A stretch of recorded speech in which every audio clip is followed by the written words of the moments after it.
Hello everybody, the Destroyer here, and welcome back to another cast of the BFME 2 patch 1.08. Today we have a 1v1 on boards of Isen II, so we'll be taking a look at that.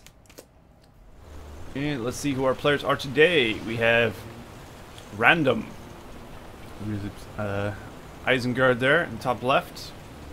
And his opponent today is Ecthelion. Yeah. I questioned how I pronounced that last time, but I think Ecthelion sounds right as the Man of the West.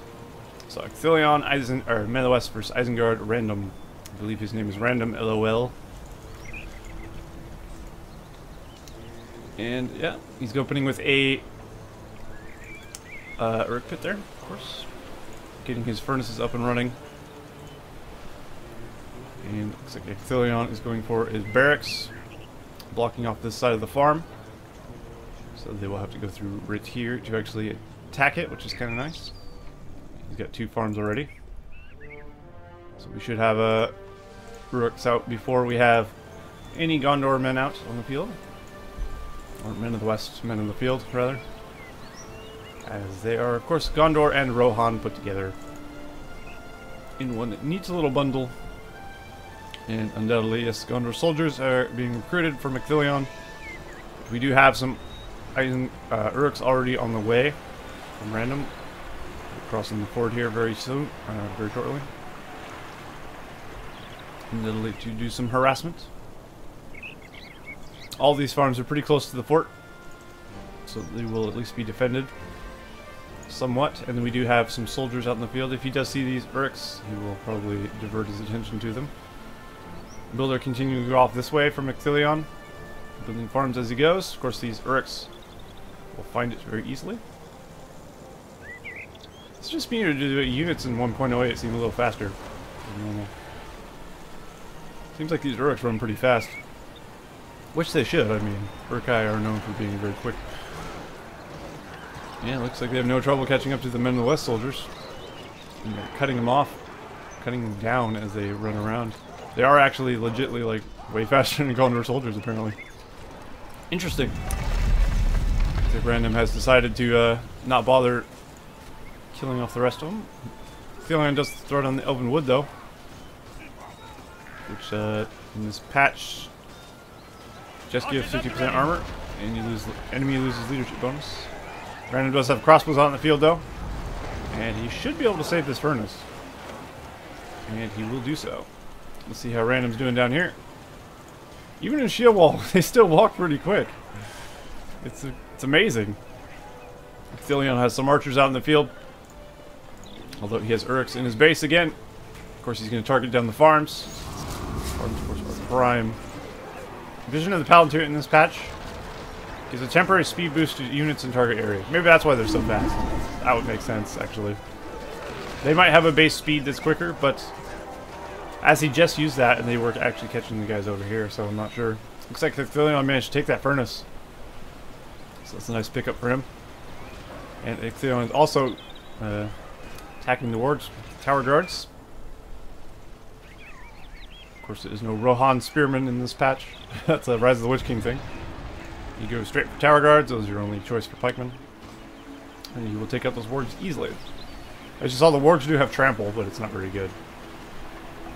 And Ecthelion's army's looking alright. He's got some Gondor archers, Gondor soldiers, and tower guards. And he's also got men over here. And some archers as well. Fending off the Urks over here. Yeah, this is not in the Vision of the Palantir range. That is legitimately how fast they are. But under the effects of the Palantir in the area, you do get a speed bonus, which is kind of interesting. And of course, it's used for spying as well. I kind of like the fact that Vision of the Palantir has 2 uses. Not just for intel,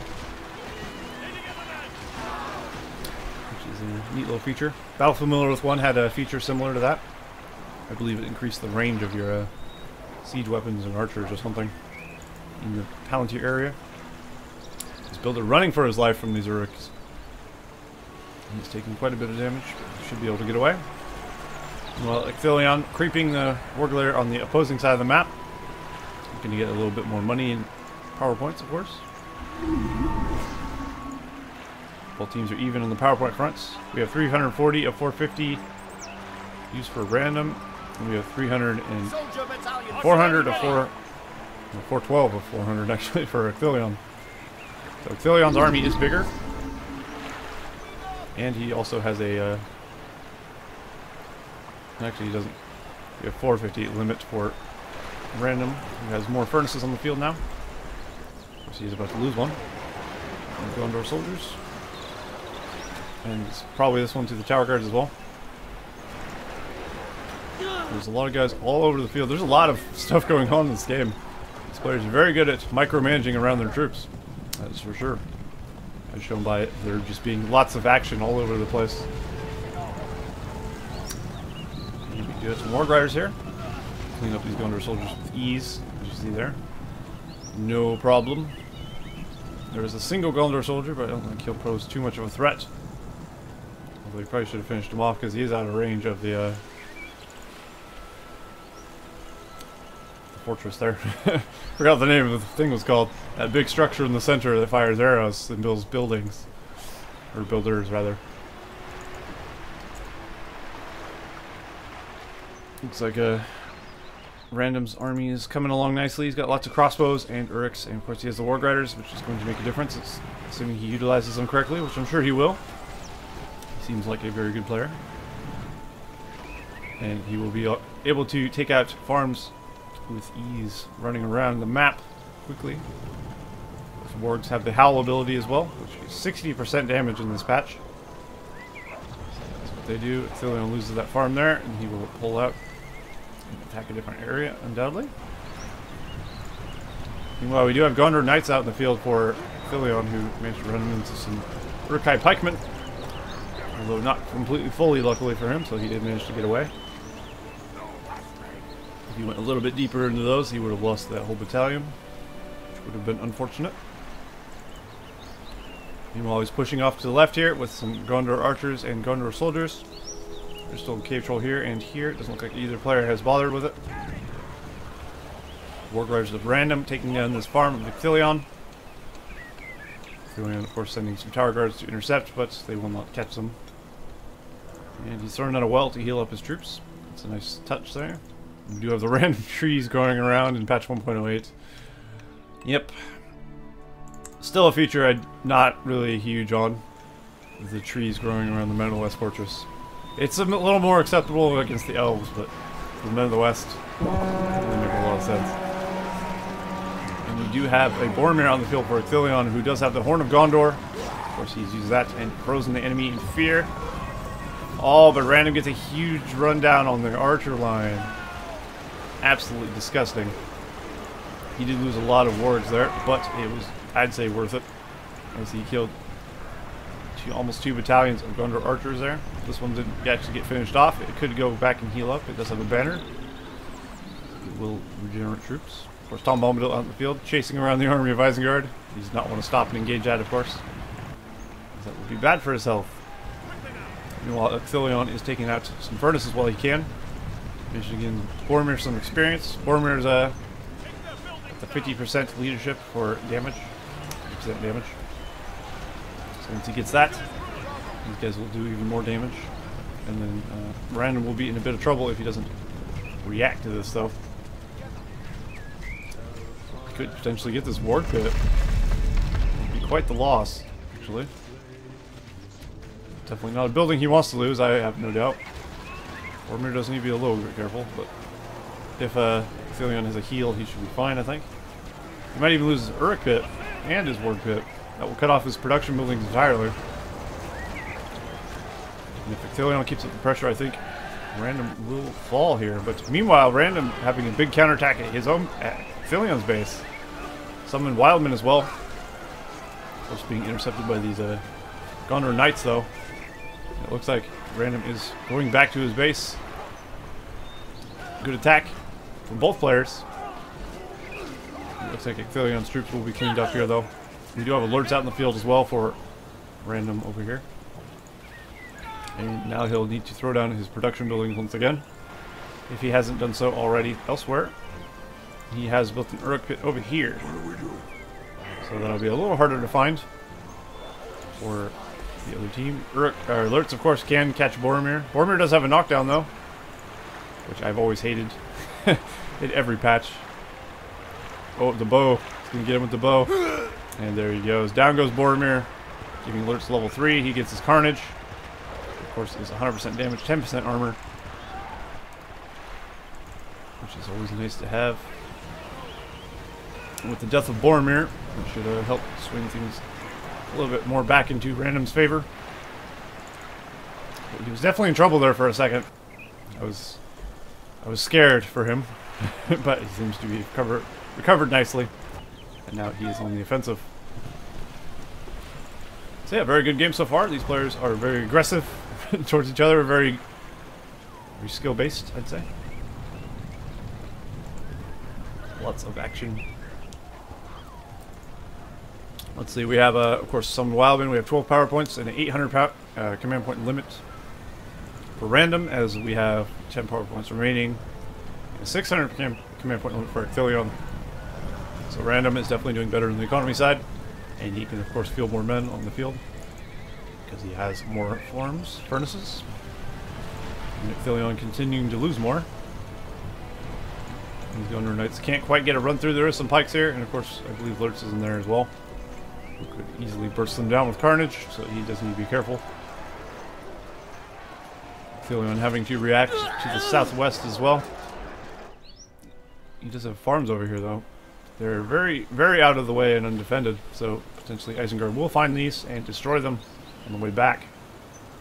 And of course, Isengard troops are just generally faster than Gondor's, which can be a bit of a pain. They're even in hold ground stance and they're not getting slowed down. Perhaps that's a 1.08 thing. They don't slow down in hold ground stance. They do in patch 2.02, I know that much. Where's the Witch King? But not every patch is the same. Every patch has its little quirks and differences. So, who knows? Boromir getting Cripple Strike there after using the Horn of Gondor. Freezing the army of Isengard in place. The best time to put all your guys in aggressive stance is when you use the Horn of Gondor. You maximize the amount of damage you can cause to your opponent here. Of course, you won't be taking any in your return, so there's really no reason not to be in aggressive, as long as you remember to switch them back. You don't have to, but I mean, you guys do take more damage when they are in aggressive stance. So that's why I feel it is a good time to use it. Same with like Cloud Break and anything really that stuns is a good time to just full on put your whole army in aggressive. Because they shouldn't be taking much damage in return, if any. So I'm going to lose a farm down here in the south end of his base, southwest end of his base. He is healing some guys up at the well over there. Gondor archers, and these 3 units are definitely the bread and butter of Gondor there. Tower guards, archers, and Gondor swordsmen. And we do have a summoned wildman in there. It is benefiting from the leadership of Lurtz as well, which is 50% damage for this patch. We have an arrow volley being thrown down. I believe that's the power. Yes, it was indeed. Boromir is about to die here. Lurtz will catch him as well. Lurtz can outrun Boromir for miles. Oh, heal going down though. Boromir knocking Lurtz down. Looks like RanDoM's gone for Fuel the Fires. 100% resources from harvesting trees. Not bad to have. And as you see, he's got 950 command point limit. That's where we have 575 for Ecthelion. So RanDoM should outclass his opponent in economy quite substantially, as you would expect. Isengard too. He's got furnaces everywhere, and he's got these lumber mills, which are creating lots and lots of money for him. So he'll probably get something nice out. Possibly a Saruman out at some point, maybe. Because I'm sure he'll be raking in the dough here. He's getting close. He's probably saving up for a Saruman, in fact. I'm going to leave this on 3. See if he spends that 3,000. No? Well, he's probably busy microing around. That's to be expected. But he is cash flowing pretty hard, so I'm assuming he's going to. Maybe not. We'll see. Either way. Once he gets on the field, if he does at all. And because of this tree spam, Devastation would be absolutely incredible in this match. Because Devastation would take all these trees, just very clumped together, and that would give Isengard a fortune. Of course, the more trees you get in your devastation, the more money you get. And they just randomly grow on the fortress. I don't understand this. It really just benefits the evil team if you think about it. But hey, I didn't design this patch. I don't know the reason behind that tree spam really. Looks like Ecthelion's troops cleaned up there pretty easily. We got Warg Riders and such here, alerts as well. He is now level 5. At level 6, of course, he gets pillage, which is useful. Ecthelion going on the counter attack, destroying some stuff up north and moving in. Ecthelion's doing pretty well, but I'd say RanDoM is definitely getting the better in both economy and army. He's doing better. Gunner Knights, though, being useful here, killing off those Urkai warriors easily. And we have a Faramir out in the field for Ecthelion now, who has now been crippled, and he will be beat down by alerts very quickly. Tom Bombadil being summoned in to help save the Ranger Captain Faramir. He's trying his hardest to burst down alerts. And he will actually try and run away, although he got knocked down again. Tom Bombadil just keeping him down. Look how low Faramir actually is. Oh, and Lurtz falls before Faramir. Faramir, what a champion. Nice save by Ecthelion. We do have some guys, some Gunner Knights trampling around these orc laborers as well, trying to take down some of these lumber mills. RanDoM keeping his economy flowing, keeping the furnaces being produced, fueling the fires of war, so to speak. We got summoned Rohan allies somewhere. Looks like in the base of RanDoM. Should do a fair amount of damage back here, as there is nothing over here to react to that. But RanDoM has spent his money, so I'm assuming he's got... I mean, he could have got all sorts of things, it's hard to say, but Saruman could be on the way. Unfortunately, we'll lose a lot of these buildings here. He's throwing down a bunch of arrow towers to help defend his base.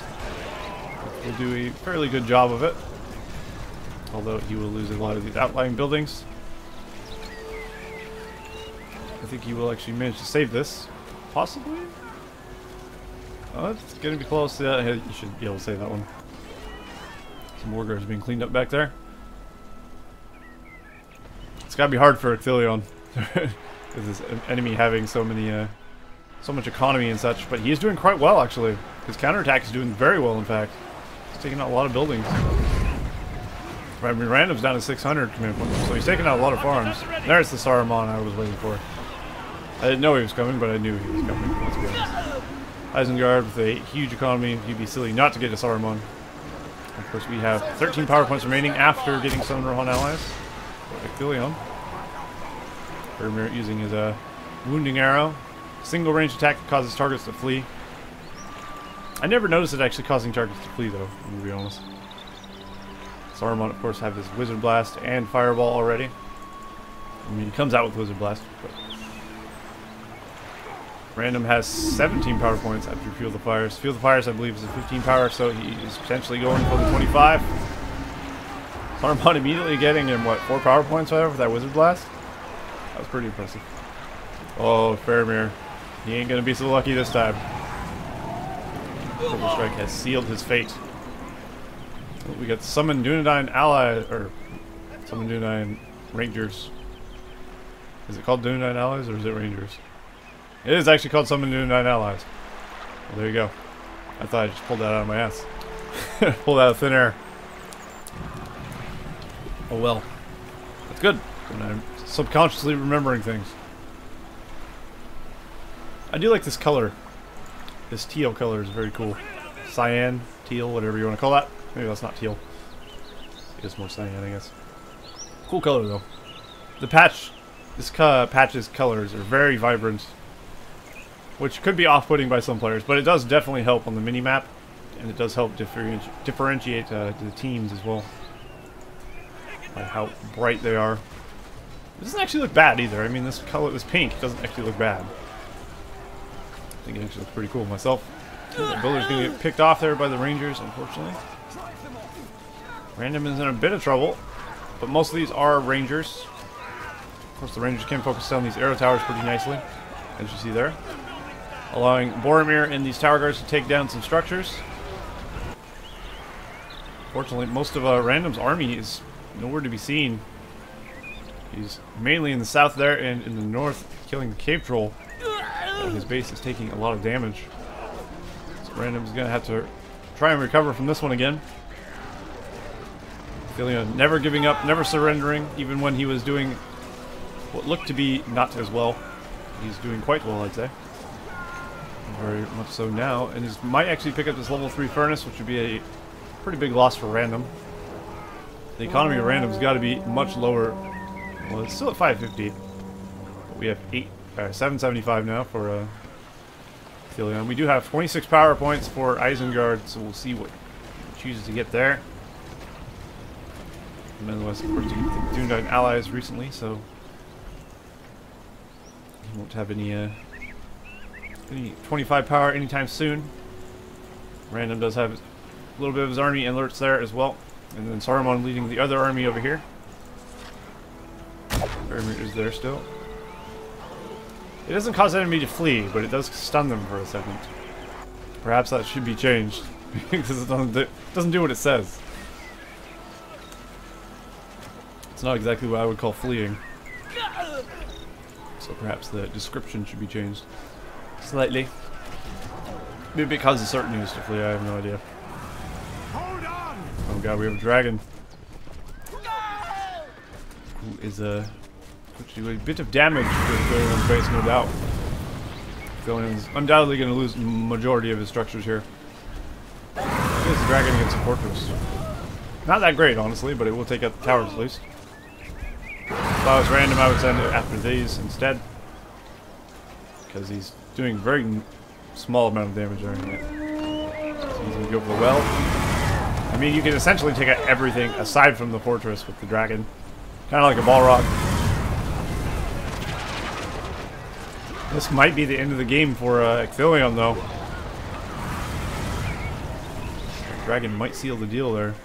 If Isengard keeps pressure, RanDoM keeps attacking, he should win here. Of course, he does have Saruman over here, which will be a huge factor. The dragon has despawned, but he has done the damage. And there's very little remaining of Ecthelion's base aside from a forest and a building in the center of it. Also, the trees growing into the center of it. Never been a fan of that. Does Saruman have Wormtongue? Dominate. Temporarily gain control of targeted enemies. That's what he does in this patch. He's taken the Gondor soldiers and they're fighting against their masters. Of course, in other patches, I believe Thunderbolt and Dominate are switched places, but Dominate is permanent in Rise of the Witch King, I believe. And it is level 10. But in patch 1.08, it is level 7 and it's temporary. Either way, it's pretty good. But I'd say that's the less overpowered version, for sure. Thunderbolt is pretty beastly, though. Well, he didn't manage to finish Ecthelion, unfortunately for him. So Ecthelion can rebuild. But his economy is probably... No, he's still at 525. He can still... He's actually still got more farms than RanDoM does. Even after that huge attack, surprisingly enough. So Ecthelion's doing a good job of keeping his opponent's economy down. Or trying to, at least. Of course, RanDoM is got the Field of Fires running on the full time. He's got tons of laborers over here. Raking in the money for him. As you see, his economy goes up pretty quickly in comparison to his opponents, which is a bit slower. Much slower, in fact. We have 19 power points for RanDoM once again, so he could potentially get some more nice stuff. I don't think Field of Fires is in the center, but I don't know the power tree of 1.08. So potentially he could get a Dragon Strike. He is saving up, so I'd imagine he's going for 25. Otherwise, why would you save? So potentially Field of Fires is in the center. I have no idea, to be honest. I don't think I've ever seen the Isengard tree. Ah, he's got Devastation, which does have the stun effect in this patch. I do miss that stun effect that Devastation had. I will admit. It was quite useful for Isengard. It's a temporary stun, but it is nice. Gives a Devastation a multi-use. It's surprised you can use it here. Do these not work with Devastation? If you know if you can devastate these trees, let me know in the comments. Because I've never played patch 1.08 myself, really. I think I played a skirmish once at Men of the West. So, I couldn't tell you. But I am kind of interested to see if you can actually use devastation on all these trees. So I would imagine you would absolutely make a fortune there. If you can't, then completely understandable. But also misleading. There are trees on the map that you wouldn't be able to use them on. So who knows? And now, RanDoM pushing in once again. Potentially going to do a bit more damage to Ecthelion here. He's got 3 Urg Pits. Maybe if you got a Siege Works, you could get some Ballista. That would help take his opponent down pretty quickly, I think. Even a Battering Ram. This is something you tend not to see happen. Any good players tend not to build Siege Works. I never understand it myself. They will constantly drag on a match when they could have ended it with the Siege Works. It is weird, but I have no problem with what they're doing. I'm not saying a Siege Works is the correct answer here. I'm just saying it would be helpful to have a Ballista, you would think, right? Just my opinion, really. I mean, he's definitely on the offensive. He's not being attacked. That would be a great time to throw down one. But I guess not. Saruman, of course, still leading the charge. He is level 9, almost level 10. He does almost have his Thunderbolt. That's going to be absolutely devastating. It did nothing. That wounding arrow is absolute dog shit. I've always thought it was dog shit, and it continues to be dog shit throughout every patch. Which is too bad. Definitely not a slam shot from Prince Brand or anything. That's for certain. If only it was. And Faramir would be useful. Super useful. Faramir is useful, don't get me wrong. He is your only ranger hero for the Men of the West, of course. And he does a good job of it. Of course, he does give leadership, 50% armor in this patch. And some experience later on if you want to use that. Saruman is kind of by himself down here, but he is level 10. Looks like he did use the Thunderbolt and didn't see it. I didn't even hear it.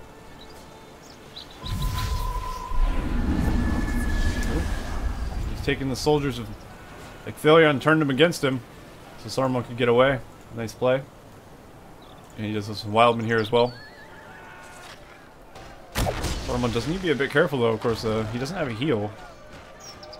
Faramir also needs to be a bit careful as he will not stand long against these guys. I wonder how long these actually last.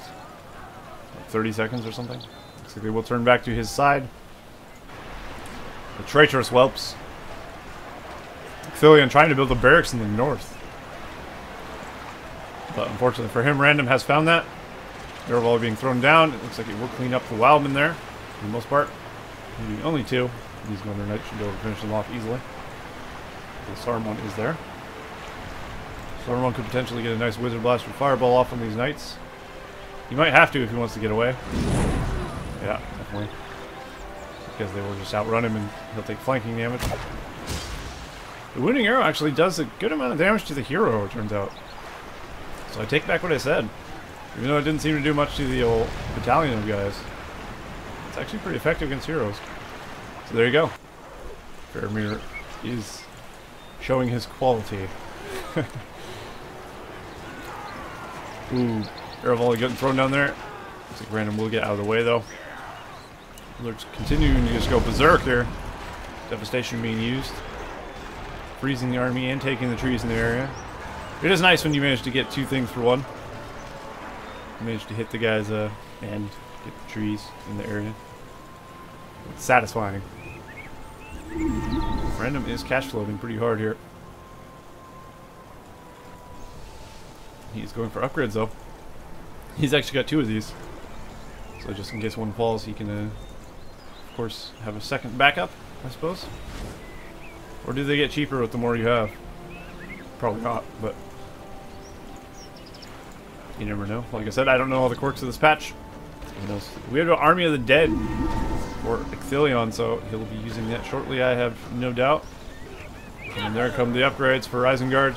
RanDoM's troops will absolutely destroy the Gondor troops here. Although Boromir will freeze them in place, making it possible for him to do so. And the army of the men at the west should clean up that. In come more men as well. Dragon is getting close to being back. So we have Wizard Tower being used, killing a majority of the men of the west army, unfortunately. RanDoM did lose a builder there. Boromir putting up a hell of a fight. And in come the Rohan allies. Look to do another huge amount of damage to Isengard's base. Isengard's base is definitely more fortified this time. He does have a fire arrow upgrade and a few arrow towers as well. So we got some more arrow tower expansions also. They should clean up the majority of these guys fairly quickly. They're just getting picked off there by Boromir. Boromir will fall though, of course, to the arrow towers of the fort. Saruman almost going for a fireball. Instead fireballing Faramir in the face.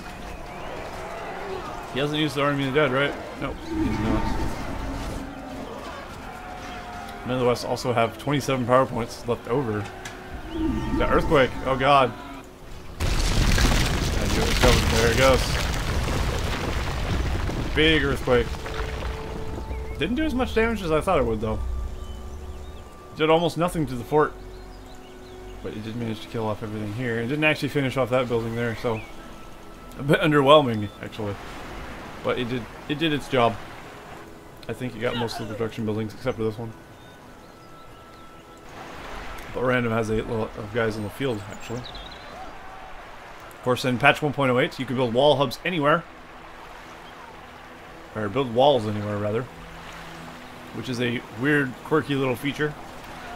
I'm still not really sure how I feel about it, to be honest. I like it, but I don't like it. I can see it being abused quite hard. But at the same time, most games don't generally have walls in them. So, not really an issue. But, Tombombadil being summoned down, of course, the Isengard army will immediately retreat. Nobody wants to get hit by that sonic song. Power of Bon Jovi. No, not so much. Alright.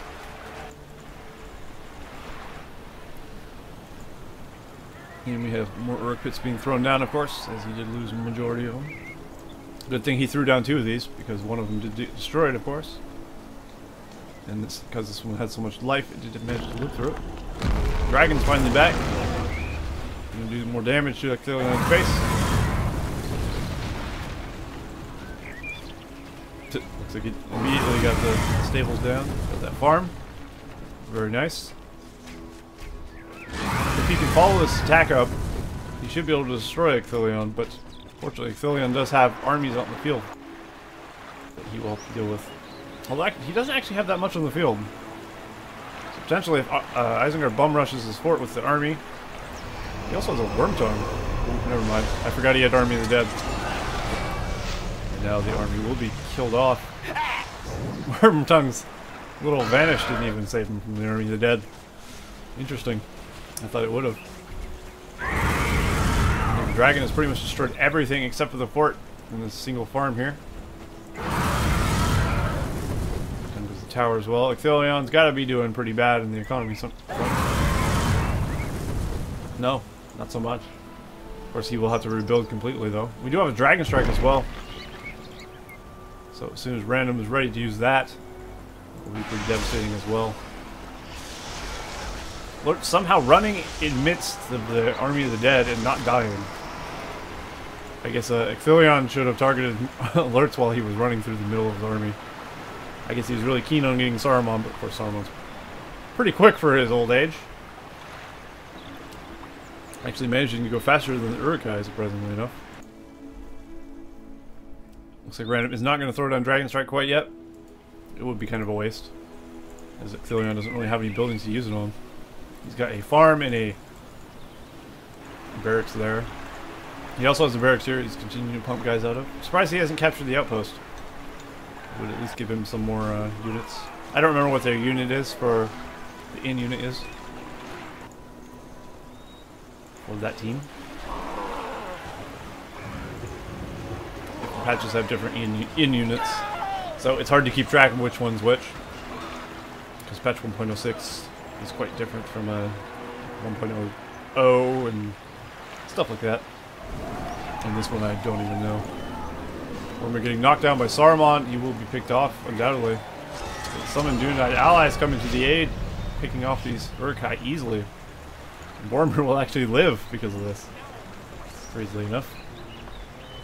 Continuing to destroy farms. He is level 10, of course. Quite the beast. I don't know what that was. But the army will hold up here for now, I guess. Saruman is down here, it looks like, destroying some stuff. He has his thunderbolts and everything ready to go. Looks like RanDoM's throwing down wall hubs just like randomly around. Is it for sight? I mean, that does give him sight range of the ford. That's not actually a bad idea. Could also be considered a little bit of an exploit, though, if you think about it. These wall hubs probably are harder to kill for regular units, and you can build them in places just to see. As if I didn't have enough issues with wall hubs in 2.02. I don't like the fact you can just throw down a wall hub and save your builder.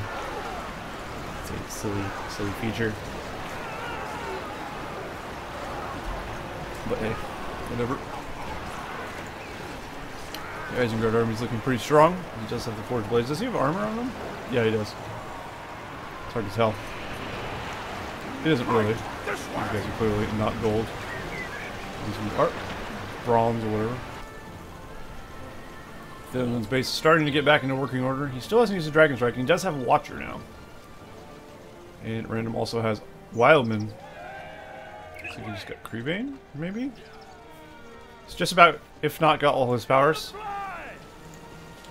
And I'd say the same to the men of the West, who seem to have, Soldier battalion standing by. I believe, all their powers? I'm not sure. Close enough, though. Ah, there you go. You can use Devastation on these trees. Battalion standing by. But he's opting not to use it on the trees on the fort for some reason. I guess he's wanting to use it because it has a stun in conjunction with it. Which can make sense. It can freeze an army. Look, imagine how much money you get from this. Or is there a max amount you can get from that power? I don't actually know.